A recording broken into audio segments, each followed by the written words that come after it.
પ્લાસ્ટિકનો વપરાશ ઓછો થાય અને પર્યાવરણનું જતન થાય તે માટે કાર્યક્રમો રોજે રોજ એક ઇવેન્ટ થઈ રહી છે. કાર્યક્રમો જુદા જુદા વિભાગ દ્વારા જીપીસીબી અને ફોરેસ્ટ ડિપાર્ટમેન્ટના સહયોગથી કરવામાં આવી રહ્યા છે. લોકોમાં તેનાથી સતત જાગૃતિ આવે, પર્યાવરણનું જતન થાય, પર્યાવરણનો બચાવ થાય અને આપણા રોજબરોજના જીવનમાં પ્લાસ્ટિકનો વપરાશ સતત ઘટતો જાય એના માટેના આ પ્રયત્નો છે. 22 મેથી 5 જૂન સુધીનું પહેલો જે ફેઝ છે એમાં આ કાર્યક્રમો યોજાશે અને 5 જૂનથી પછી 22 ઓક્ટોબર સુધી પણ સતત આપણે આ જનજાગૃતિના કાર્યક્રમો કરવાના છીએ. આજે એ માટે અહીંયા શપથ લેવામાં આવ્યા છે, વૃક્ષારોપણનો કાર્યક્રમ પણ રાખવામાં આવ્યો છે, તેમજ અત્યારે રેલીનું પણ એક આયોજન સમગ્ર સિટીમાં કરવામાં આવ્યું છે.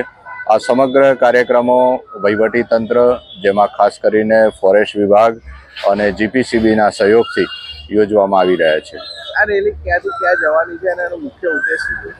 સરદાર ભવનથી સંતરામ મંદિર સુધી લોકોની જાગૃતિ માટે આ રેલીનું પ્રયોજન કરવામાં આવ્યું છે, જેમાં પ્લાસ્ટિકનો વપરાશ ઓછામાં ઓછો થાય અને ખાસ કરીને સિંગલ યુઝ પ્લાસ્ટિક આપણા રોજબરોજના જીવનમાંથી સદંતરપણે આપણે નાબૂદ કરીએ એની જાગૃતિ માટેનો આ પ્રયાસ છે અને એના માટે આ રેલી છે.